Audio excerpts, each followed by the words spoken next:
Pada bahasan sebelumnya terkait mukjizat Rasul sallallahu alaihi wasallam yang dapat berbicara dan memberikan taklim khusus, memberikan perhatian khusus kepada bangsa jin. Itu di antara kelebihan dan kekhususan Nabi kita Muhammad sallallahu alaihi wasallam, dan banyak hal-hal yang terkait dengan seluk-beluk tentang kehidupan jin itu telah kita bahas. Nah, hari ini adalah lanjutannya. Hari ini adalah lanjutan daripada bahasan tersebut. Pada pertemuan sebelumnya telah disyaratkan bahwa pimpinan jin itu adalah iblis. Dan iblis itu dulunya adalah termasuk makhluk yang mulia, menjadi penghuni langit. Tapi karena kedurhakaannya kepada Allah, satu perintah yang dilanggar, tidak ditaati, maka Allah melaknatnya sampai hari kiamat. Apa dosanya? Dia tidak mau sujud kepada Adam sebagai bentuk ihtiraman wa ta'diman, untuk menghormati dan mengagungkan Adam atas perintah Allah, bukan untuk menyembah Adam sebagai Tuhan, bukan, hanya bentuk penghormatan karena merupakan perintah Allah. Dia menolak, abah wastakbara wa kana minal kafirin. Dia menolak. Kenapa menolak? Dia sombong. Kenapa sombong? Karena dia merasa lebih baik. Nanti akan kita bahas. Kias iblis itu ternyata salah. Kias merasa lebih baik dibanding yang lain, itu adalah perasaan yang menyebabkan kesombongan dan penolakan yang hak, dan itulah hakikat kesombongan, menolak perkara yang hak. Tetapi iblis telah memohon kepada Allah, wa bi izzatika la aghwiyannahum ajma'in illa ibadaka minhumul mukhlasin. Tayyib ya Rabb, kalau engkau laknat aku gara-gara aku melanggar satu perintah. Bayangkan makhluk yang bahkan sebagian para sahabat mengatakan termasuk pimpinan malaikat, bahkan mengawasi neraka dan surga, iblis ini dahulu namanya Azazil. Tapi karena satu perintah saja, maka seakan-akan sekian lama dia menyembah Allah, sekian lama dia menjadi makhluk yang paling mulia, maka dihinakan oleh Allah Subhanahu wa taala. Bayangkan satu perintah saja. Makanya kita bersyukur kepada Allah menjadi umatnya Rasul. Berapa banyak pelanggaran tiap hari kita langgar. Mata melihat sesuatu yang diharamkan oleh Allah, telinga makan minum, semua banyak perkara-perkara yang khilaf dengan aturan dan contoh Nabi kita Muhammad sallallahu alaihi wasallam, tetapi masih belum dilaknat oleh Allah. Maka nikmat yang terbesar yang Allah berikan kepada kita.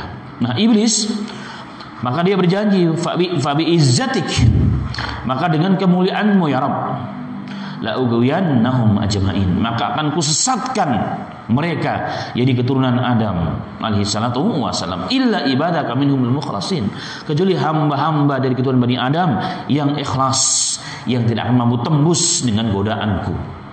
Jadi para mukhlasin itu adalah orang-orang yang terbentengi dengan sifat ikhlas tersebut, maka syaitan pun tidak akan mampu menembus. Dipuji tidak lupa daratan, dihina juga tidak ciut semangatnya, tetap istiqamah. Maka tanda orang istiqamah itu, tanda ikhlas itu istiqamah menurut Al-Imam Ghazali. Jadi tanda istiqamah itu, tanda orang ikhlas apa? Istiqamah. Kenapa tandanya adalah istiqamah? Karena orang yang ikhlas itu nggak peduli, dia yang dicari adalah apa? Surga. Yang dicari adalah apa? Allah. Yang dicari adalah rahmat Allah. Maka kurang lebih dipuji, dibenci, dihina, sakit, senang, dia tetap istiqamah. Hujan tidak hujan tetap istiqamah. Maka istiqamah tanda terpenting keikhlasan. Nah, kalau kita belum bisa istiqamah, berarti kita masih jauh dari orang-orang yang ikhlas. Kalau mau dijalin, kalau enggak. Kalau ada fulusi yang mau, kalau tidak mau enggak mau tampil. Ini semua kembali kepada kita masing-masing. Tauhid. Maka syaitan pun, iblis pun mengatakan yang tidak akan mampu digoda oleh godaan iblis, pimpinnya syaitan adalah orang-orang yang mukhlasi. Dan ini pernyataan Allah Subhanahu wa taala. Dalam banyak ayat Allah menerangkan bagaimana dialog antara iblis dengan Allah, perjanjian antara iblis dengan Allah, kesepakatan antara Allah dengan iblis tentang diberikannya kesempatan seluas-luasnya untuk menggoda Bani Adam ini. Jadi kenapa iblis begitu kuat? Karena diberikan apa? Menjadi kesepakatan antara Allah dengan iblis, diberikan seluas-luasnya. Silakan Anda gunakan wahai iblis kekuatan kamu bisa untuk menggoda hamba-hambaku dari Bani Adam. Tetapi mereka tidak akan mampu tembus dengan godaanmu, rayuanmu. Mereka orang yang ikhlas, orang yang mukhlis. Allah ja'alna minhum ya rabbal alamin. Dalam ayat yang lain Allah mengatakan, "Ara'aita hadzal ladzi karamta alai la in akhartani ila yaumil qiyamati la ahtaninakanna dariyatahu illa qalila. Wa laqad sadaqa alaihim iblis dannahu fattaba'uhu illa fariqan minal mu'minin." Iblis mengatakan, "Ya Rabb, kau lihat ini orang yang kau muliakan di atas aku, yang dimaksud adalah Adam. La in akhartani ila yaumil qiyamah, jika kau takhirkan jadi umurku sampai hari kiamat baru mati, jangan kau matikan aku ya Rabb." Ini dalil bahwa iblis tidak mati. Iblis itu hanya satu dari semenjak diciptakan sampai dari menjadi ahli sama, menjadi ahli dunia, bahkan mujrim, menjadi orang yang dilaknat dan yang tercela, dia tidak mati. Jadi umurnya hebat. Makanya dalam kaidah ilmu dikatakan, "Lau kana ilmun dunna tuqa syarrun." Jikalau ilmu itu tanpa ketakwaan, takwa itu muncul dari adab, itu mulia, lakana asrul makhluqati lakana iblis. Maka makhluk Allah yang paling mulia adalah iblis. Selain umurnya panjang, dia menguasai ilmu langit dan ilmu dunia. Segala hal dia punya. Kemampuannya luar biasa, umurnya panjang, enggak mati. Tetapi tanpa adab dan takwa, maka dia menjadi makhluk yang paling hina dina. Maka iblis mengatakan, "Aku ingin menggoda dzurriyyatahum." Ku goda mereka, ku sesatkan mereka, illa qalil, sedikit saja yang tidak mampu ku tembus. Dalam ayat yang berikutnya, illa fariqan minal mu'minin, kecuali sebagian kelompok dari orang-orang yang mukmin, itu yang tidak mau digoda. Jadi siapa saja yang terkategori orang mukmin, qalilun, sedikit orang itu, dan mukhlis adalah orang-orang yang selamat dari tipu daya syaitan. Allah maja'alna minhum ya rabbal alamin. Dan ingat, ini janji atau persetujuan MOU-nya ini antara Allah dengan iblis sampai hari kiamat. Ini sampai hari kiamat tidak akan pernah berubah, dan begitulah kerja daripada iblis. Allah musta'an. Kemudian ikhtilaful ulama, kalau begitu iblis itu sebenarnya dari golongan malaikat atau jin sih? Atau golongan yang lain? Karena dalam ayat ada diisyaratkan, wa id qulna lil malaikati isjudu li adama fasajadu illa iblis. Ketika kami katakan kepada malaikat, usjudu li adama, bersujudlah kalian wahai penghuni langit. Ini para malaikat yang dimaksud. Usjudu li adama fasajadu illa iblis, maka semua bersujud kecuali iblis. Nah, ayat ini sebagian ahli ulama mengatakan ini dalil bahwa iblis termasuk ahlu malaikat. Maka ada yang memasukkan iblis itu termasuk pimpinan malaikat. Ini ayatnya. Ini diantara ayatnya. Tetapi ada ayat yang lain yang mengatakan illa iblis kana minal jin. Semua bersujud kepada Adam kecuali iblis, dia dari golongan jin. Nah, ini pendapat yang mengatakan bahwa iblis bukanlah golongan malaikat tapi golongan jin. Karena unsurnya mirip. Ya, unsurnya mirip, unsur ciptaannya mirip sebagaimana telah kita bahas pada bahasan yang sebelumnya. Dia dari bahasan yang sebelumnya. Maka jumhur ulama mengatakan, dan insyaallah itu yang sahih, bahwa iblis bukanlah dari golongan malaikat, walaupun pernah menjadi golongan malaikat, bahkan menjadi pemimpin para malaikat, penjaga surga dan neraka. Tapi bukan dari golongan malaikat asli. Tapi dia dari unsur ciptaan yang berbeda dengan malaikat. Malaikat tercipta dari apa? Unsurnya nur, cahaya. Sebagaimana telah kita bahas pada bab sebelumnya. Itu yang pendapat yang insyaallah cenderung kepada kebenaran. Baik. Kemudian yang tadi saya sampaikan bahwa iblis itu membuat kias, analogikan bahwa unsur ciptaannya itu yaitu nar, mimarjim nar, bahkan dari lidahnya api. Iblis itu diciptakan oleh Allah, itu yang menyebabkan dirinya merasa lebih baik dari apa? Dari Adam. Bagaimana ya Rabb kau ciptakan aku, kau perintahkan aku sujud kepada Adam. Khalaqtahu min tin, kau ciptakan dia dari tanah dan kau ciptakan aku dari api. Api lebih baik ya Rabb. Gimana api tunduk kepada tanah? Ini kias pertama di jagat raya ini yang dilakukan oleh iblis, yang ternyata itu kiasnya sesat. Kias sesat. Maka merasa lebih baik dari orang lain, itulah sifat yang dititiskan oleh iblis kepada syaitan dan kepada Yahudi dan Nasara. Apa kata Allah dalam Al-Quran? Wa qalatil yahudu laisatin nasara ala syai'in. Orang Yahudi mengatakan orang Nasara nggak ada apa-apanya. Begitupun sebaliknya, orang Nasara mengatakan Yahudi nggak ada apa-apanya. Dan itu ternyata sifat daripada iblis. Ana khairum minhu. Aku lebih baik daripada dia, daripada Adam. Khalaqtani min nar wa khalaqtahu min tin. Kau ciptakan aku dari unsur api, kau ciptakan dia dari unsur tanah. Ternyata ini kias yang sesat. Kias yang sesat. Ada beberapa hal sebabnya. Yang pertama, Anan nara taba'uha fasad wa itlaf ma ta'allaqat bihi bi khilafit turab.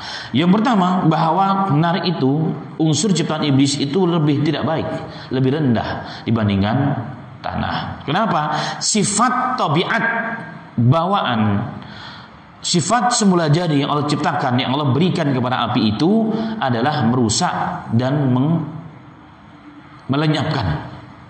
Merusak dan melenyapkan. Berbeda dengan tanah, sangat jauh dengan tanah. Maka apapun yang tersentuh dengan api akan hangus, binasa dan mati. Berbeda dengan tanah. Nah, tanah sebaliknya. Apapun memerlukan tanah, apapun dengan tanah menjadi hidup. Bahkan manusia pun terbuat dari tanah. Itu yang pertama. Yang kedua, ulama mengatakan annan nara tabauha hifah wa tis wal hiddah. Sifat asli dari api itu adalah khifah, mudah, ringan, mudah dibawa ke sana kemari, tajam, mencengkram. Berbeda dengan tanah, yaitu razanati was sukun was thibat, tenang, tentram dan tetap. Itu tanah. Nah, sifat api mudah terbawa. Angin ke selatan, angin ke barat, ke barat. Tidaklah hutan Kalimantan kebakar. Kenapa? Karena sifat ringannya dari api itu, sehingga mudah dibawa oleh apapun. Bahkan di Madinah pernah kebakaran yang menyebabkan apa? Tikus yang masuk ke rumah, kemudian menumpahkan api, kemudian dibawa ke sana kemari sehingga membakar kota Madinah. Maka Rasulullah mengatakan, api itu musuh kalian. Maka kalau mau tidur, matikan api itu. Maka sunnah mematikan cahaya api, termasuk juga listrik ketika mau tidur. Dan itu dalam penelitian sains dan teknologi itu luar biasa hikmahnya. Tapi bukan babnya kita bahas. Nah, ini menunjukkan sifat api yang sebegitunya. Maka sangat salah kalau iblis menganggap dirinya lebih baik daripada turab. Kemudian anna turaba yatakawwanu fihi wa minhu arzaqul haywan wa akhwatuha libas li'ibad. Sesungguhnya unsur yang berikutnya yaitu tanah. Tanah itu lebih mulia. Kenapa? Karena tanah itu, dari tanahlah segala hal menjadi hidup. Semua rezeki manusia, tumbuhan, hewan sumbernya dari mana? Dari tanah. Maka tanpa tanah tidak ada kehidupan di muka bumi ini. Nah, berbeda dengan api. Berbeda dengan api. Kemudian anna turaba dururiyun li haywani la yastagni minhu al-battah wala amma yatakawwan minhu abihu wan nar yastagni anil haywan. Yang berikutnya bahwa turab, tanah itu unsur terpenting dalam kehidupan hewan. Tidak bisa hewan tanpa tanah dimanapun dia berada. Sudah berbeda dengan api, tidak selalu memerlukan api. Bahkan manusia pun demikian. Ada manusia yang sampai berhari-hari nggak ketemu api. Orang-orang yang hidup di musim dingin. Teman-teman kita di Afghanistan, di Rusia, 6 bulan mereka di rumah doang. Hanya berselimut, tidur makan terus. Pada bulan berikutnya anaknya sudah 4 lahir. Itu kerjanya mereka. Bahkan matahari pun tidak ada. Ternyata masih bisa hidup. Jadi unsur api tidak ada, masih bisa hidup. Baik. Kemudian anna turaba idza wudi'a fihi quwwah akhrajahu at'afan ma wada'a fihi. Subhanallah. Turab apabila diletakkan fi kut yang dimaksud di sini adalah mungkin bibit ya. Bibit apapun, maka beberapa waktu kemudian dia akan beranak pinak menjadi banyak. Tapi berbeda dengan api, seberapapun kita taruh di api, yang terjadi adalah hangus. Dan itu sifat api. Ala an-nar taqumu bi nafsiha bal hiya mustaqirun ilal mahallil taqum. Kemudian api sendiri itu tidak akan ada kecuali jika ada sesuatu yang dia tergantung kepadanya, yaitu tanah. Berbeda dengan tanah, nggak perlu dengan apa-apa. Nah, kecenderungan api sangat kuat terhadap tanah. Toyib. Kemudian anna madata al-iblisiyah hiya mariju min nar wa dha'ifun tatala'ab bihi ahwiyah wa yamilu ma'aha kayfama malat. Subhanallah. Dan unsur berikutnya, unsur dari ciptaan iblis itu adalah min mariji min nar. Dari api, diangkat lidahnya api itu, di mana sifatnya tadala'ab, akan dipermainkan oleh angin yang menerpanya. Makanya sifat orang yang ahli nar, jiwanya goncang, tidak pernah tenang, mudah dipengaruhi oleh kanan kirinya, tidak istiqomah. Berbeda jika pengaruh unsur ciptaan itu kuat, yaitu turab, tanah itu menjadi kuat, istiqomah dia, nggak peduli kanan kiri, nggak peduli angin menerpa sekencang apapun, dia tetap bisa istiqomah, sabat terhadap hak, tetap dalam kebenaran. Dan ini yang paling penting di antara yang lain. Naam, al-nari lahu manfaah. Ya, untuk api itu ada manfaatnya, tapi sedikit jika apinya masih kecil, atau untuk besar untuk keperluan tertentu seperti melebur zat besi dan sebagainya. Tapi umumnya api itu jika besar akan merusak. Nah, ini berbalik dengan tanah. Kemudian di dalam Al-Quran, ini yang ke-10, Allah Ta'ala banyak menyebutkan manfaat daripada tanah itu. Sangat begitu banyak. Dan sangat-sangat hampir tidak ada manfaat daripada api itu sendiri, disebutkan oleh Allah dalam Al-Quran. Kemudian yang ke-11, dalam Al-Quran banyak mensifati tanah dengan barakah, berbeda dengan api yang hampir tidak ada penyebutannya. Kemudian tanah ataupun bumi, disitulah disebutkan di atasnya nama Allah, didirikan di atasnya rumah Allah. Nah, berbeda dengan api, tidak ada. Kecuali kisah Nabi Ibrahim, itu pun diperintahkan oleh Allah, dicabut sifat membakarnya. Ya naru kuni barda wa salam ala Ibrahim. Ketika Ibrahim dilempar Allah ke dalam api, Allah perintahkan kepada api, wahai api, kuni jadilah engkau bardan, dingin. Hilangkan rasa panasmu. Artinya jangan kau bakar Ibrahim dan juga seluruh tubuhnya, bahkan jangan sampai baju Nabi Ibrahim pun terbakar. Sehingga dalam sisi lain Nabi Ibrahim selamat, nggak terbakar, bahkan dingin. Tapi waktu yang sama juga bahan bakar yang membakar yang menjadi api unggun tersebut hilang, hangus, terbakar. Ini kuasa Allah. Wassalamah, tetapi jangan terlalu dingin, nanti beku. Tapi dingin yang menyenangkan. Nah, ini terjadi di Nabi Ibrahim. Tapi umumnya api itu akan merusak jika menjadi besar, berbalik dengan tanah yang merupakan nikmat Allah terbesar bagi kehidupan jagat raya ini.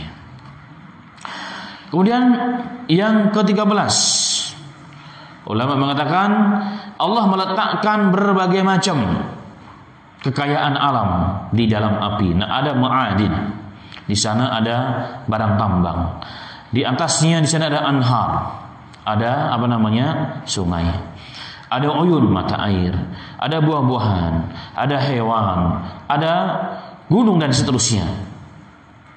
Berarti bumi merupakan sumber kehidupan itu semua dan sumber adanya itu semua. Nah, berbalik dengan api, tidak ada. Tidak ada. Kemudian yang ke-14, inna ghayatan nari annaha wuti'at khadimatun lima fil arsh. wan naru innama mahallul khadim li hadil asya' wa hiya tabi'atun laha khadimatun faqat. Subhanallah. Ini perkara yang paling penting juga. 14. Bahwa tujuan puncak dari api itu yang diletakkan oleh Allah di muka bumi ini adalah khadimatun, untuk berkhidmat, melayani bagi penghuni bumi. Api tujuannya. Maka api itu tempatnya adalah khadim, pengikut untuk seluruh yang ada di muka bumi ini. Tetapi bumi menjadi sumber kehidupan bagi yang ada di atas bumi itu. Kemudian yang ke-15, yang akhir. Anal la'inu likusuri nadrihi wa dhu'ifu basaratihi ra'a suratat-tin turaban mutazazzidan bima fahtaqarahu wa lam ya'lam anna tin muraqibun min aslaini al-ma'u alladhi ja'alahu Allah ta'ala minhu kullu syai'in hayyin wa turab alladhi ja'alahu khazanatul wa manafi'il wa na'am. Yang ke-15, orang yang lain, yang terlaknat, yang pandangan basirahnya pendek karena kebodohan dan kejahilan, hawa nafsu yang menguasai dirinya, maka dia menganggap bahwa tin wa turab, tanah, debu, dia lebih rendah dari api. Padahal api itu ada dua unsur yang penting pada tanah tersebut, yaitu apa? Air dan tanah. Jadi tanah, turab dalam bahasa Arabnya, tin, itu ada dua unsur penting, air dan tanah. Nah, air menjadi sumber segala kehidupan karena Allah menjadikan dari tanah tersebut, dari air tersebut, kullu syai'in hayyin, segala sesuatu menjadi hidup. Diterangkan dalam Al-Qur'an. Jadi seluruh makhluk hidup di muka bumi sumbernya adalah air. Itu menjadi sumber daripada terpenting dari tanah. Dan tanah juga demikian menjadi sumber ketenangan, kehidupan bagi jagat raya ini. Nah, ini berbalik dengan yang bernama nar atau iblis, yaitu api yang kemudian menjadi unsur ciptaannya adalah iblis, menjadi iblis. Taib, ini namanya qiyas yang sesat dan salah. Maka qiyas pertama yang ada di jagat raya ini adalah qiyas iblis, karena kebodohan, hawa nafsu, merasa pintar sehingga dia sesat, kemudian menyesatkan makhluk-makhluk yang lain. Allah musta'an. Kemudian kalau boleh ditambahkan, sifat tanah itu tawadhu.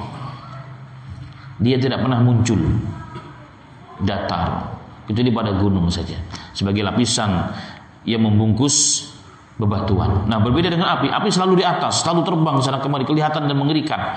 Dari jauh pun kelihatan. Apanya? Asapnya. Nah, berbeda dengan tanah, tawadhu. Maka di salah satu sifat tanah adalah tawadhu. Apapun yang diterima oleh tanah memberikan kebaikan. Dia memberikan kebaikan. Tanah dipukuli, tanah dibenci, menumbuhkan tetap dia sesuatu yang baik bagi penghuninya di atasnya. Nah, ini berbalik dengan api. Taib. Ini terkait dengan sebab sesatnya iblis dan kenapa dilaknat oleh Allah Subhanahu wa taala. Kemudian bab yang penting berikutnya adalah bab mengenai dakwahnya iblis. Dakwahnya iblis kepada Bani Adam yang hasiru fi sittati maratib. Dakwahnya iblis itu terkumpul kepada 6 hal. Jadi tingkatan dakwahnya iblis itu kepada 6 perkara, 6 tingkatan. Dan ini sama-sama kita harus ketahui bersama. Dalam hadis yang cukup banyak diriwayatkan, termasuk Imam Ahmad dan juga Sunan Nasai insyaallah taala, diriwayatkan kepada Nabi Muhammad sallallahu alaihi wasallam bahwa Nabi Muhammad pernah bersabda, "Inna syaitana qa'ada li ibni Adam bi atraqihi wa qa'ada lahu bi tariqil Islam." Sesungguhnya syaitan itu dia akan menggoda Bani Adam dan dia akan berdiri di jalan-jalan orang yang mau masuk Islam. Artinya bagaimanapun orang itu dihalangi untuk masuk Islam, ditakut-takuti, dibisikin. Ini kerjanya iblis yang pertama, tingkatan yang paling tinggi. Berarti menghalangi orang masuk Islam atau membawa orang kepada kekufuran berarti dan kesyirikan. Ini yang pertama. Kemudian yang kedua, kata Rasulullah mengatakan, jika manusia itu lolos dari bisikan halangan iblis, halangan syaitan dari masuk Islam. Bagaimana yang kedua, setelah itu jangan sampai dia ikut hijrah. Hijrah dalam arti fisik dari Mekah ke Madinah, atau hijrah dari perkara yang haram kepada perkara yang halal, dari kehidupan ahlu bid'ah menjadi ahlu sunnah, musyrik menjadi ahlu muwahhid, ahlu tauhid. Itu dihalangi. Jika berhasil juga, jadi hijrahnya sungguh-sungguh, maka iblis akan menghalangi amalan yang berikutnya, jangan sampai muslim tersebut ikut berjihad dalam makna yang luas. Jihad, dakwah, dengan kalimat apapun, dengan cara apapun, maka dihalangi syaitan itu. Maka orang yang ikut memberikan manfaat pada umat berjihad, itu tatanan urutan manusia yang tinggi sekali, Pak. Islam saja orang bisa, tapi Islam betul-betul mau berhijrah dengan Islam yang benar, itu nggak semua orang bisa. Tapi setelah berhijrah, dia memberikan manfaat bagi orang lain dengan berjihad, tidak semua orang bisa. Tidak semua orang bisa. Maka tim-tim PWA kita ini orang hebat sebenarnya. Kenapa? Mampu berjihad dengan waktu dan kemampuannya. Karena tidak semua orang diberikan taufik untuk itu. Berat ujiannya, dibisikin terus. Ente aja keluarga masih kurang, masih ngurusin pondok, ngapain? Ngapain ente? Kan bisa cari ini dan cari itu. Ini godaan syaitan, iblis. Bagaimana orang tidak memberikan manfaat bagi umat? Karena jihad itu manfaat. Manfaat yang paling besar adalah apa? Untuk manusia. Maka dihalangi. Jika orang itu selamat dari ikut berjihad, dari ikut berjihad, maka dia dihalangi dari apa? Dari keikhlasan. Sudah ikut dia berjihad, itu memberikan manfaat, tapi bagaimana ikhlasnya itu hilang? Ikhlasnya itu hilang. Dengan apa? Dengan berbagai cara. Dengan mengungkit-ungkit, dengan ada menyakiti orang lain, dengan segala hal. Dengan segala hal. Wa iyadzubillah. Nah, dari hadis ini maka disimpulkan bahwa bahwa tingkatan dakwahnya iblis bagi manusia, bagi Bani Adam ada 6 tingkatan kurang lebihnya. Yang pertama tadi adalah iblis menghalangi manusia daripada hidayah Islam. Jadi iblis berarti menjadikan manusia menjadi kufur. Bagi yang muslim pun menjadi kufur. Ini target yang pertama dan utama, dan ini yang sangat tinggi nilainya di sisi iblis. Menjadikan orang itu jadi musyrik, jadi kufur. Ya, dengan berbagai macam caranya. Dan ini akan nampak di akhir zaman, kata Nabi Muhammad SAW. Ada seorang laki-laki, kata Rasulullah, yusbihu mu'minan wa yumsi kafiran. Di pagi hari dia mukmin, di sore hari dia telah menjadi kafir. Dan ada orang yang di sore hari mukmin, wa yusbihu kafiran, dan di sore hari dia menjadi kafir. Apa alasannya? Ya bi'udinahu bi'aradi minad dunya. Dia menjual akidahnya, menjual agamanya untuk apa? Untuk jabatan, untuk dunia, untuk ini dan itu, untuk pekerjaan dan seterusnya. Wa iyadzubillah. Dan ini ternyata nampak dan banyak. Kemudian yang kedua, jadi dakwah yang pertama menghalangi orang dari Islam, berarti menjadikan manusia itu kufur dan musyrik. Ini tingkatan yang paling tinggi bagi syaitan. Yang kedua, kalau manusia itu nggak bisa disyirikkan dan dikafirkan, bagaimana dirusak agamanya dengan bid'ah, dengan bid'ah. Makanya Al-Imam Sufyan Ats-Tsauri beliau mengatakan, al-bid'atu ahabba ilal iblis min ma'siyati, li'anna al-ma'siyah yutabu minha wal bid'atu la yutabu minna idza ajiza an dalika intaqala ila maratabi tsalisah wa hiya al-kaba'ir. Sufyan Ats-Tsauri ini ulama-ulama salaf, di atasnya Imam Syafi'i. Beliau mengatakan al-bid'atu bid'ah dalam agama. Bid'ah itu perkara baru dalam agama yang tidak ada contoh dari Allah dan Rasulnya. Lebih dicintai oleh iblis dari maksiat. Dalam riwayat dari zina. Jadi bid'ah itu lebih dicintai oleh iblis dari perbuatan maksiat, dalam riwayat zina. Lebih disenengin orang buat bid'ah itu. Apa sebabnya? Li'annal ma'siyatu. Karena maksiat itu atau zina itu yutabu minha, orangnya bisa taubat. Kenapa bisa taubat? Karena Sejelek-jeleknya orang namanya zina, dia tahu zina itu adalah dosa. Mencuri itu nggak boleh, korupsi itu nggak boleh. Maka ada waktunya orang yang kayak begitu pun ada rasa takut kepada Allah, rasa takut dengan neraka. Dia paham bahwa itu adalah dosa, melanggar syariat. Maka sebejat-bejatnya orang, dia ada masanya takut kepada Allah. Hadis sahih dalam riwayat Bukhari, Muslim dan lain sebagainya. Rasulullah pernah mengatakan ada orang yang paling bejat di muka bumi ini yang telah membunuh berapa? 99 orang. Kemudian mau taubat karena bertanya dengan orang yang salah.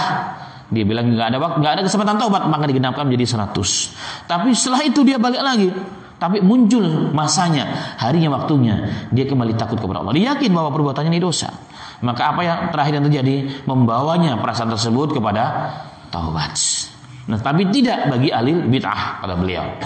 Kenapa ahli bid'ah tidak akan pernah pelakunya itu bertaubat? Kenapa ahli bid'ah itu nggak pernah bertaubat? Karena dia tidak menganggap perbuatannya itu melanggar agama. Makanya kalau berbicara mengenai bid'ah, maka banyak orang akan langsung panas telinganya. Kenapa? Karena ini perkara yang paling disenangi oleh syaitan, dicintai oleh syaitan. Wa iyadzubillah. Dalam beberapa riwayat bahwa setiap amalan yang tidak ada sunnahnya itu pasti di dalamnya ada syaitannya. Dan syaitan itu maka pelaku bid'ah itu jika dibawa kepada sunnah, dibawa kepada perkara yang hak, maka syaitan terus menyuntikkan racunnya, pengaruhnya kepada pelaku bid'ah tersebut. Makanya jarang ma'asyiral muslimin kita lihat ahli bid'ah itu bertaubat, jarang. Tapi ahli maksiat mudah bertaubat. Para artis gampang tobatnya, tapi kita lihat yang lain berat tobatnya. Allah musta'an, la haula wala quwwata illa billahil aliyil azim. Dan itu dari perkara-perkara yang kecil. Makanya para sahabat dahulu sangat takut dengan perkara-perkara baru dalam agama. Makanya sahabat dahulu sangat takut perkara-perkara baru dalam agama. Kenapa? Karena mereka takut tersesat dari jalan kebenaran. Dalam hadis Bukhari diriwayatkan dari Anas bin Malik radhiyallahu anhu, beliau mengatakan, innakum la ta'lamuna a'malahi adaq fi a'yunikum minasy'ari inna kunna na'udduha ala ahdi Rasulillah sallallahu alaihi wasallam minal mubiqat. Imam Bukhari meriwayatkan dengan sanadnya kepada Anas bin Malik. Anas bin Malik mengatakan, sesungguhnya kalian wahai manusia, yang dimaksud adalah para tabi'in. Sahabat berkata para tabi'in, la ta'maluna amalan, kalian melakukan suatu amalan, ya adzaku fi a'yunikum minasy'ari. Jadi amalan yang enggak ada sunahnya yang dimaksud. Kalian ini banyak beramal, tapi amal yang ada sunahnya. Kalian anggap ini sepele. Bahkan di mata kalian anggap ini ringannya, kecilnya, bahkan lebih kecil dari satu helai rambut. Kata Anas bin Malik. Wa inna kunna na'udhuha ala hadi Rasulillah sallallahu alaihi wasallam minal mubiqat. Padahal kamu dahulu perkara-perkara yang kalian anggap lebih ringan dari rambut itu, kalian anggap hari ini, kami dahulu menganggapnya itu perkara yang menghancurkan kami. Ini bayangkan kalau seorang sahabat berkata kepada para tabi'in, bagaimana saatnya sahabat tersebut melihat amalan kita pada hari ini. La haula wala quwwata illa billahil aliyil azim. Karena itulah maka Abdullah bin Abbas radhiyallahu anhu beliau mengatakan, ma min amin illa wa tadharu fihi bid'atun tamutu fi sunnah hatta tudharul bid'ah wa tamutu sunnah. Abdullah bin Abbas radhiyallahu anhu beliau mengatakan, saya mengamati perjalanan Islam dan perkembangannya. Tidaklah setiap tahun kecuali akan muncul bid'ah baru dan akan mati sunnah. Tidaklah setiap tahun akan muncul bid'ah baru dalam agama dan matinya sunnah. Hatta tudharul bid'ah wa tamutu sunnah. Sehingga akan muncul bid'ah yang banyak satu saat dan akan mati sunnah-sunnah Rasulullah sallallahu alaihi wasallam. Itu kata beliau. Abdullah bin Mas'ud radhiyallahu anhu beliau pernah mengatakan, al-i'tisadu fi sunnati khairu min al-ijtihadi fil bid'ah. Sesungguhnya beramal sedikit tapi sesuai dengan sunnah itu jauh lebih baik daripada banyak tetapi tidak ada contohnya. Kenapa? Akan membawa orang dari kesesatan. Innalillahi wa inna ilaihi raji'un. Kemudian ma'asal muslimin rahimani rahimakumullah. Makanya sahabat begitu berhati-hati. Sahabat sangat menjaga umat ini di perkara yang pertama syirik, kemurtadan, kekufuran, dan yang kedua bid'ah.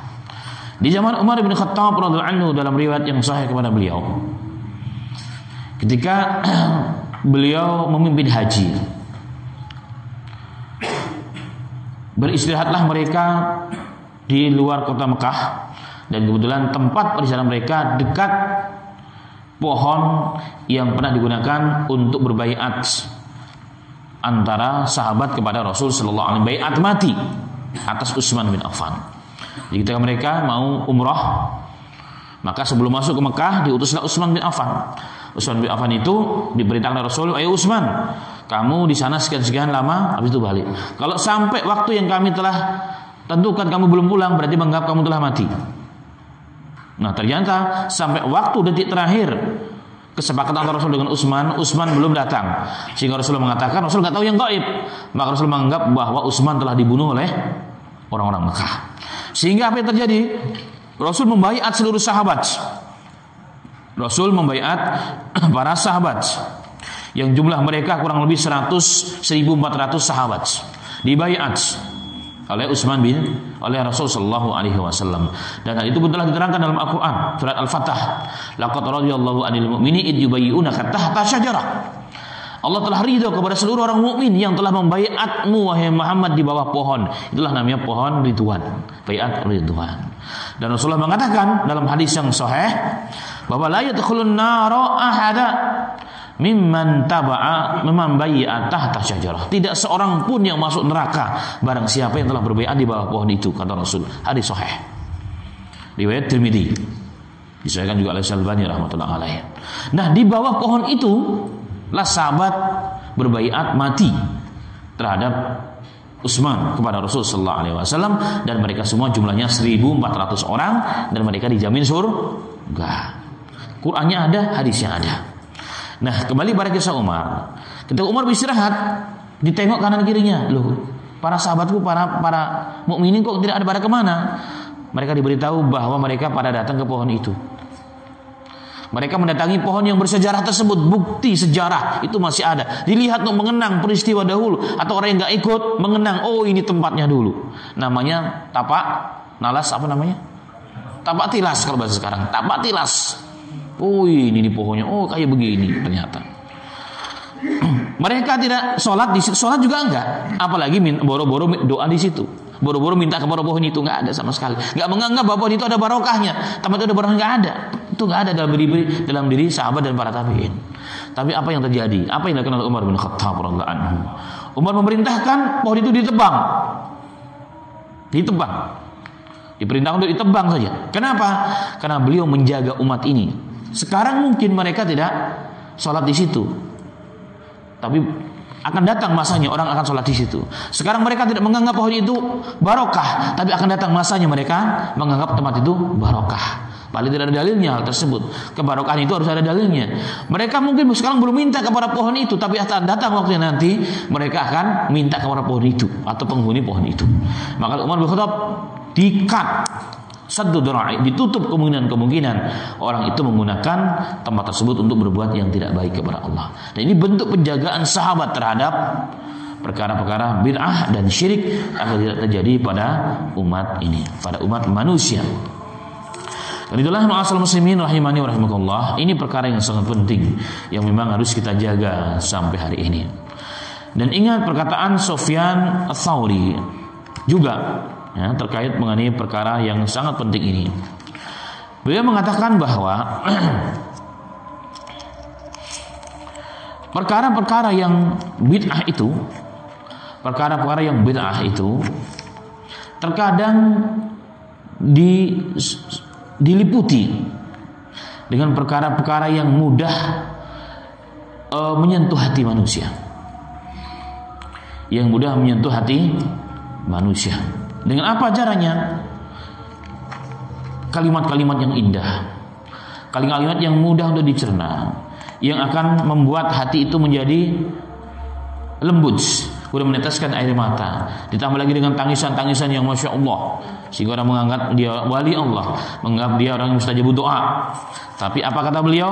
Ini semua adalah tipuan dari syaitan. Tujuannya apa?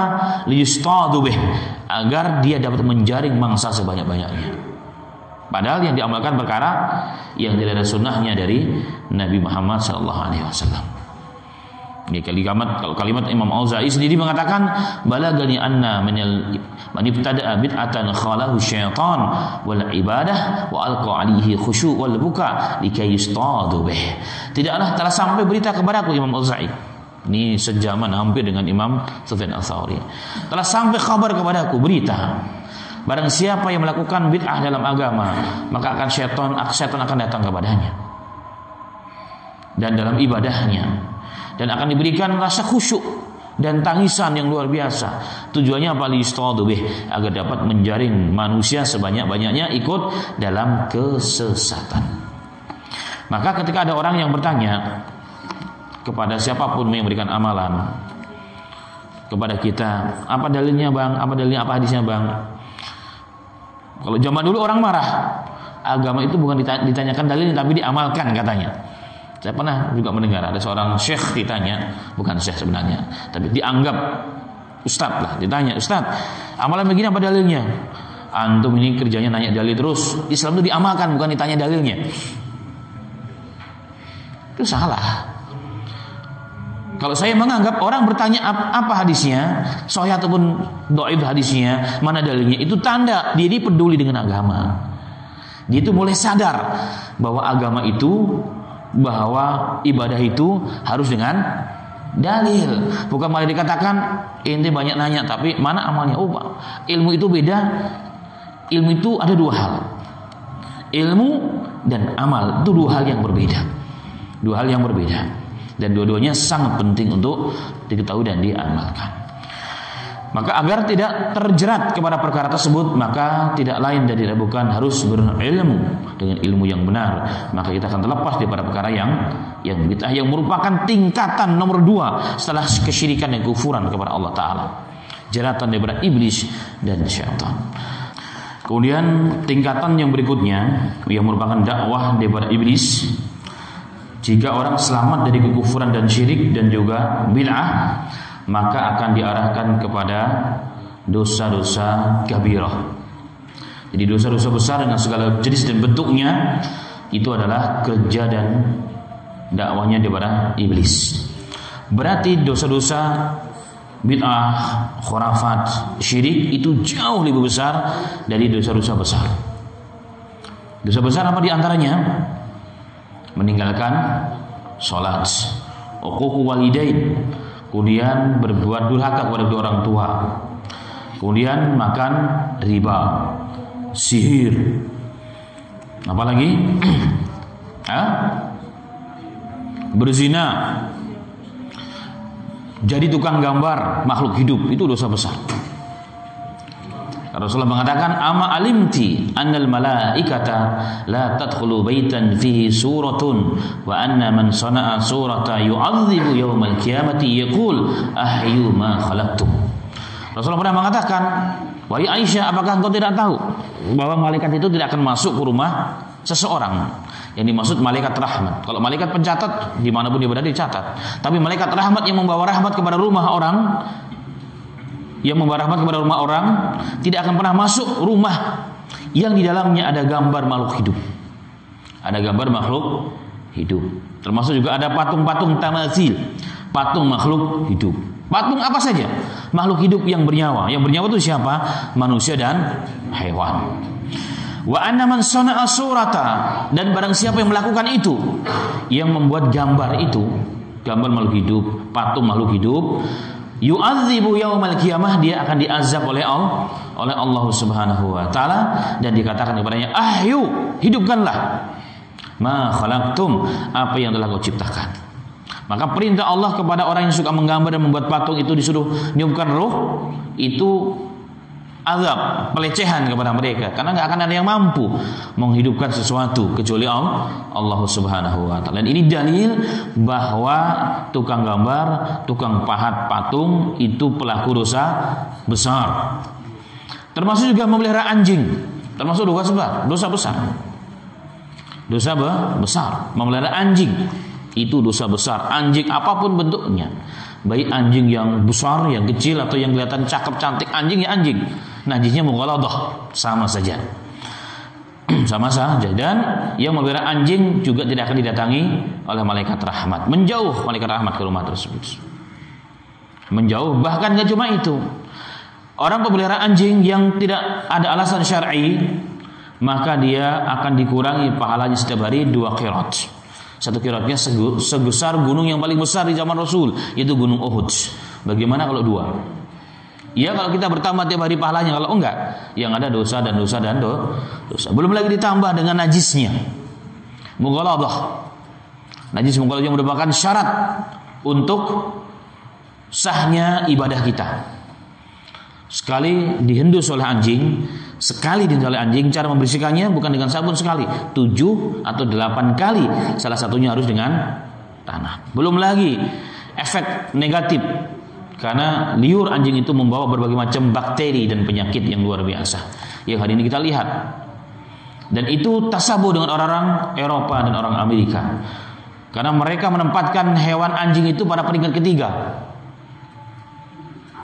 kedua atau ketiga, bahkan manusia peringkat yang keempat, perempuan itu, dan seterusnya. Sampai sebegitu. Dan mereka membawa ke Indonesia, ke negara-negara Islam kejajahan. Kalau hari ini orang Islam kita lihat merasa keren, merasa modern, merasa kayak orang Eropa, orang Amerika, kalau nuntun anjing pagi-pagi. Hewannya diajak jalan-jalan, dimandiin, pada dia belum mandi. Belum lagi mubazir, memberikan makan yang luar biasa dan sebagainya. Padahal banyak di luar sana orang-orang miskin yang kelaparan. Banyak hal efek negatif. Maka terkategori memelihara anjing itu dosa besar. Maka seorang muslim wajib untuk menjauhkan hal tersebut. Nah, kalau seandainya iblis itu selamat, dapat atau manusia selamat dari perbuatan tersebut, maka iblis akan menggoda manusia berbuat perkara dosa-dosa kecil. Apa dosa kecil? Melihat, mendengar, melihat yang diharamkan, mendengar yang diharamkan, melihat yang bukan mahramnya. Itu dosa kecil. Tapi kalau ditumbuk-tumbuk, ya kemudian juga menjadi dosa besar. Maka tapi dosa kecil tersebut mudah untuk dihapus dengan istighfar, dengan wudu, dengan sholat dan seterusnya. Maka berguguran dosa-dosa tersebut.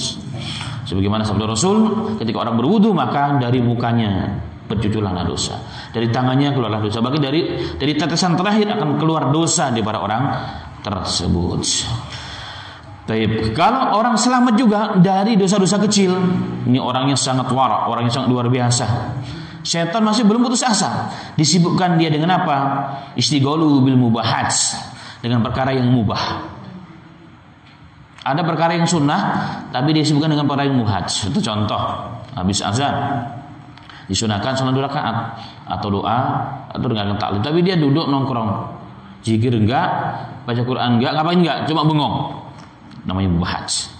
Atau perkara-perkara yang mubahat itu tapi dia akan kena azab gara-gara apa? Membuang waktu-waktu yang bermanfaat. Kemudian yang berikutnya, jika orang juga selamat dari para perkara yang mubahat yang dibolehkan, maka syaitan berputus asa. Ini yang terakhir. Maka manusia itu akan disibukkan dengan perkara yang mafdhul. Perkara agama dua-duanya, ini yang tinggi, ini yang rendah. Contoh, kalau santri datang ke tempat ini kan untuk belajar, itu yang pertama. Tapi dia cari kesibukan yang lain di luar, yang kelihatannya dakwah juga, kelihatannya ibadah juga, ditinggalkan yang utama, dia tertipu oleh syaitan. Karena tujuan di sini untuk belajar, tapi disibukkan dirinya untuk yang lain. Agama juga. Datang kemari untuk menghafal Quran, tapi dia menghafal hadis duluan. Akhirnya menghafal Qurannya telat. Itu orang yang tertipu oleh syaitan, namanya mafdhul. Dan ini harus dihindari. Nah, ini adalah rangkaian dari tipu daya syaitan untuk menjerat manusia. Tujuannya satu, untuk menjauhkan manusia dari Allah Subhanahu wa taala. Syaitan itu tidak langsung menjerumuskan orang ke neraka, tapi pelan-pelan, berbau agama juga. Tapi lama-lama kemudian diturunkan dari tingkat 99 enggak langsung ke tingkat 1 atau tingkat 0, tapi tingkat 199, 98, terus akhirnya tingkat 1 dari 1 ditendang ke neraka kita. Wa iyadzubillah. Semoga Allah Ta'ala lindungi kita semua daripada jerat-jerat tipu daya syaitan. Dan ada beberapa amalan-amalan yang menjadi jerat-jerat syaitan yang sangat mengerikan, yang setiap nabi dan setiap umat diperingatkan oleh nabi dan rasul mereka. Tapi insyaallah kita akan bahas pada pertemuan yang berikutnya insyaallah.